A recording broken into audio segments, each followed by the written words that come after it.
दोस्तों नमस्कार, मैं हूं संतोष कुमार और आप लोग देख रहे हैं मेरा चैनल JRS संतोष। हमारी चित्रकूट यात्रा श्रृंखला की पिछली वीडियो में आप लोग देख चुके हैं कि चित्रकूट कैसे पहुंचे व कहां रुके। इसके साथ ही हमने हनुमानधारा, गुप्त गोदावरी व अन्य प्रमुख स्थानों के विषय में एक संक्षिप्त वीडियो बना चुके हैं। आज इस वीडियो में हम कामतानाथ जी की परिक्रमा व लक्ष्मण पहाड़ी पर विस्तार से जानकारी लेकर आए हैं। कामतगिरी चित्रकूट स्थल का सबसे प्रमुख तथा सबसे प्राचीन है। ऐसी मानता है कि कामतगिरी पर्वत की परिक्रमा करने से लोगों की सभी मनोकामनाएं पूर्ण होती हैं। यहाँ हर साल लाखों श्रद्धालु अपनी मनोकामनाएं लेकर आते हैं तथा नंगे पैर परिक्रमा लगाते हैं। कामतगिरी के मुख्य देव भगवान कामतानाथ हैं। यह स्थान उत्तर प्रदेश के चित्रकूट और मध्य प्रदेश के सतना जिले की सीमा पर स्थित है। कामतगिरी का कुछ भाग उत्तर प्रदेश में और कुछ हिस्सा मध्य प्रदेश में आता है, इसलिए कानून व्यवस्था दोनों प्रदेश अपने अपने क्षेत्रों में संभालते हैं। पौराणिक बात करें तो कामतानाथ जी के दर्शन और परिक्रमा मार्ग से दर्शनार्थी श्रद्धालु के सभी मनोरथ पूर्ण हो जाते हैं, इसलिए इसे कामतगिरी कहते हैं। इस गिरिराज का यूँ तो महत्व अनादिकाल से चला आ रहा है, लेकिन भगवान राम द्वारा वनवास अवधि में लव भ्राता लक्ष्मण और जनक नंदिनी सीता के साथ यहाँ प्रवास करने पर इसकी महत्ता और बढ़ गई है। कामतगिरी की परिक्रमा का मार्ग बहुत ही स्वच्छ और सुंदर है। लोगों को परिक्रमा लगाते समय किसी भी परेशानी का सामना नहीं करना पड़ता है। कामतगिरी की परिक्रमा लगाते समय अनेकों प्राचीन मंदिर मिलते हैं। कामतगिरी की परिक्रमा की पूरी दूरी लगभग 5 किलोमीटर की है। कामतगिरी के चारों ओर पक्का परिक्रमा मार्ग बना हुआ है। इस मार्ग की परिमाप लगभग 5 किलोमीटर है।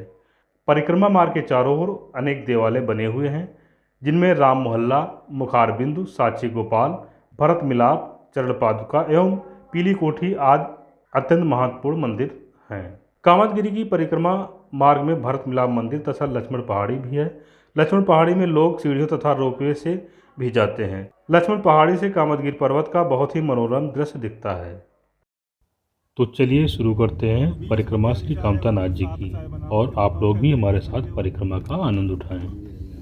रामघाट पर मां मंदाकिनी के स्नान करने के पश्चात हम सभी लोग निकल पड़े कामतानाथ जी की ओर। यहाँ से दूरी लगभग 1 किलोमीटर के आसपास है। सर्वप्रथम हम लोग पहुंचकर वहाँ पे नीचे प्रसाद लिया। प्रसाद लेने के पश्चात प्रथम मुखारबिंद की ओर बढ़े, और प्रथम मुखारबिंद से ही हम लोगों की परिक्रमा प्रारंभ होती है, जो लगभग 5 किलोमीटर के आसपास होती है।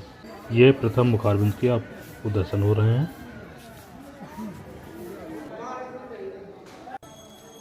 इस स्थान पर दर्शन होने के पश्चात हम सभी की यात्रा यहीं से प्रारंभ होती है।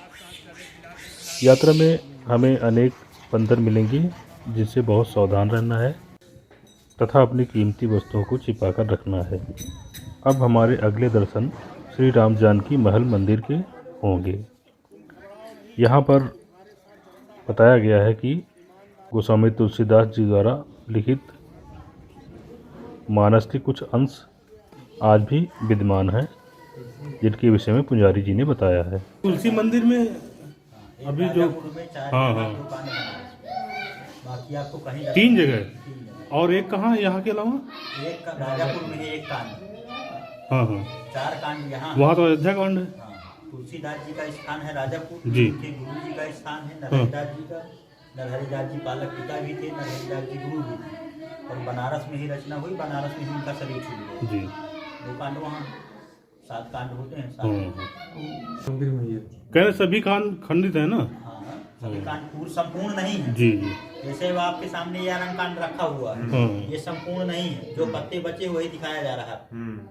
अब आप इसमें समझे कि संपूर्ण है, क्रमबद्ध पत्ते हैं, तो क्रमबद्ध पत्ते नहीं है। इधर इधर जो जैसा पत्ता पाया गया वैसे लगा दिया। अच्छा। और कागज पे लिखी पूरे कागज। परिक्रमा मार्ग पर ही हमें अनेक अखाड़े व मंदिर मिलेंगे। यह महानिर्वाणी अखाड़ा दिख रहा है। इसके बाद श्री धनुषधारी वनवासी मंदिर, तत्पश्चात हमें साची गोपाल मंदिर के दर्शन प्राप्त हुए। साची गोपाल मंदिर की परिक्रमा करने के पश्चात हमें अंदर गर्भगृह में भगवान श्री कृष्ण के गोपाल रूप में दर्शन हुए।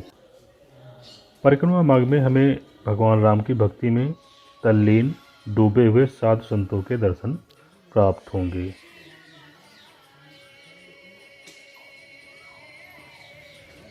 परिक्रमा मार्ग के इस स्थान पर हमें मध्य प्रदेश की सीमा को छोड़कर उत्तर प्रदेश की सीमा में प्रवेश करना होता है। यहाँ से आगे की यात्रा उत्तर प्रदेश में होती है। रास्ते में हमें जगह जगह अनेकों प्रकार की झांकियाँ जो भगवान राम के जीवन से संबंधित तथा अन्य ऋषियों व देवताओं से संबंधित मिलेंगी, जो देखने में बहुत ही मनमोहक एवं आकर्षक लगती हैं।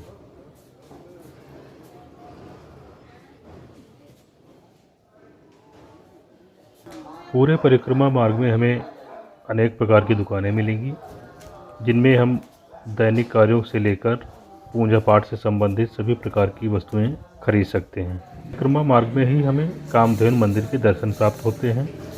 चंद कदमों की दूरी पर ही हमें गीता प्रेस गोरखपुर का एक स्टॉल लगा हुआ मिला। यहाँ पर लगभग हर प्रकार की धार्मिक पुस्तकें उपलब्ध थी। परिक्रमा मार्ग में ही हमें आगे बढ़कर चरण पादुका मंदिर के दर्शन प्राप्त होते हैं। शास्त्रों के अनुसार मानता है कि यहाँ पर भगवान राम, माता सीता जी व लक्ष्मण जी के एवं अयोध्या से आए हुए समस्त लोगों के, जिनमें भरत जी, कौशल्या व अन्य लोगों के चरण चिन्ह आदि भी विद्यमान हैं, जो प्रमाणिक तौर पर आप उन्हें देख सकते हैं। और यहीं से भरत जी भगवान राम की चरण पादुकाएं लेकर अयोध्या के लिए प्रस्थान किए थे।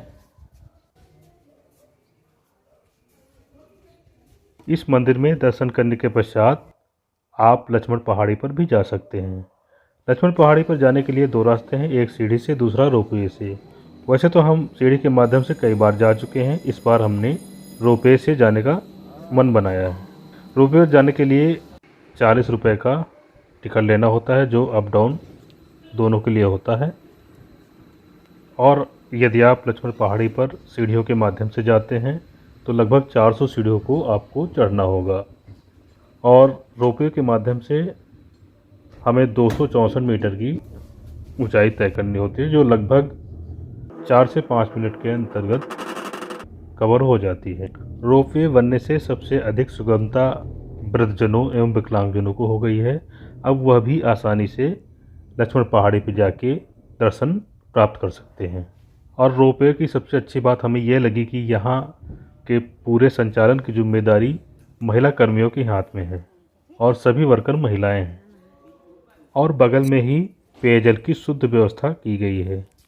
पहाड़ी पर थोड़ी दूर आगे बढ़ने पर हमें लक्ष्मण चौकी के दर्शन प्राप्त होते हैं। तत्पश्चात हमें एक कूप मिलता है। यहाँ पर इस कूप में 12 मास पानी रहता है और यहाँ पर लंगूर बंदरों की भरमार है। लक्ष्मण पहाड़ी पर ही लक्ष्मण चौकी नाम से एक स्थान है। यहाँ बताया गया है कि लक्ष्मण जी रात में जगकर भगवान श्री राम व माता सीता का प्रहरी बनकर खड़े रहते थे। पहाड़ी पर ही हमें लक्ष्मण जी के शेषनाग अवतार रूप में व लक्ष्मण जी के दर्शन एवं राधे कृष्ण जी के दर्शन प्राप्त होते हैं। और यहीं पर लोगों की मान्यता है कि पत्थरों के घर बनाने से उनकी सभी मनोकामनाएं पूर्ण होती हैं। लक्ष्मण पहाड़ी पर दर्शन करने के पश्चात हम पुनः परिक्रमा मार्ग में फिर वापस आ गए और आगे की परिक्रमा पुनः प्रारंभ कर दी। परिक्रमा लगभग हमारी पूर्ण होने वाली थी, क्योंकि हम तृतीय मुखारबिंदु के दर्शन प्राप्त कर रहे थे और यात्रा कब समाप्त होने वाली है ये पता ही नहीं चला। और रास्ते में पड़ने वाली छोटी बड़ी दुकानें अनायास ही आपके कदमों को रोक लेंगी और वहाँ पर आपको जाने को विवश कर देंगी। इसी तरह हमें एक फल के दुकान के बाद एक पान की दुकान दिखी, जहाँ पे मैं ना चाह कर भी जाने की इच्छा हो गई।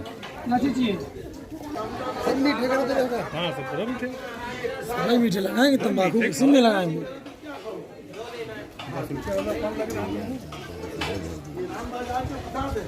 अब यहाँ नहीं खाएंगे तो कहाँ से?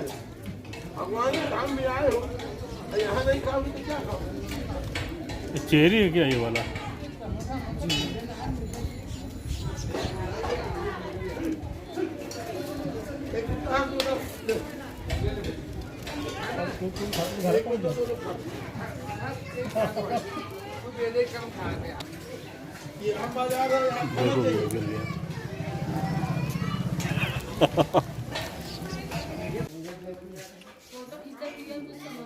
तो इस तरह हमारी भगवान कामतानाथ की परिक्रमा पूरी हुई। तो मित्रों, चित्रकूट धाम पर आधारित मेरी यह यात्रा की वीडियो आप लोगों को कैसी लगी, इसको कमेंट बॉक्स में कमेंट कर अवश्य बताएं। और इन सभी स्थानों की एक एक अलग अलग वीडियो विस्तार से आगे भी मिलेंगी। संपूर्ण वीडियो देखने के लिए, अपना अमूल्य समय देने के लिए आपका बहुत बहुत धन्यवाद। नमस्कार।